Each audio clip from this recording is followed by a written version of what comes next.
So far, we have seen Dunstan as a son, soldier, friend, and lover. Now, in part 3, we will see him as a student and a teacher as well. Dunstan Ramsey enters university as a history student and begins his journey as a polymath. He sells all of his ancestral possessions in Deptford and settles in Toronto. He is fascinated by the different subjects and becomes a well-rounded student. However, his social life never truly flourishes. In comparison, Percy Boyd Staunton changed to Boyce Staunton, enrolled at the university as a law student, and has grown to be a dashing, rich, and popular fellow. He attempts to embody the Prince of Wales and strives for perfection in all aspects of his life, beginning to make his fortunes in the sugar business, and using his wealth and knowledge, he provides financial advice to Dunstan. Boyd begins to live a superficial lifestyle while Dunstan continues his introspection and tries finding the missing hole in his life. Dunstan Ramsey moved beyond his education and began his career at Colborne College, boys' school, as a history teacher. Though he engaged in many relationships with other women, he truly never experienced true love.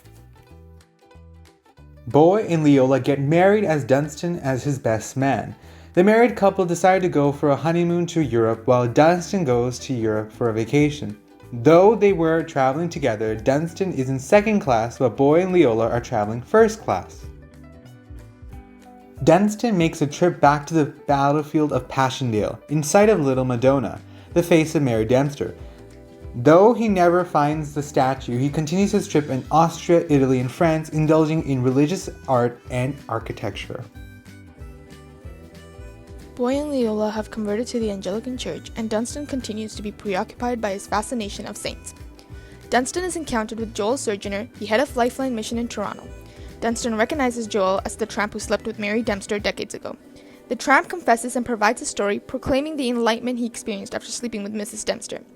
In the end, she has transformed him, which was her first miracle. Dunstan returns to Deptford to find out the address of Mary Dempster, which McCausland mockingly gives. She lives in Weston with her aunt, Miss Shacklin. Dunstan then goes to meet a Catholic priest, Father Regan, to understand the process for having Mrs. Dempster be recognized as a saint. Father Regan mocks Dunstan, being insane, and saying that she is just a fool saint, virtues tainted with madness. However, Dunstan dismisses his remarks and heads to Weston to meet with Mary Dempster. Dunstan finally meets with Mary Dempster, though the discussion was limited. The affection Dunstan has towards her never changes. He goes back to Europe, St. Hunting, where he enters upon a small village hunting for Uncumber, where Le Grand Cirque de St. Rite was performing. Dunstan visits a show and he recognizes Paul Dempster, the acclaimed magician. He learns that Paul feels guilty about his birth because Amasa tells him he's a reason for his mother's lost sanity. When Dunstan departs from this town, his pocketbook is stolen, the probable culprit being Paul.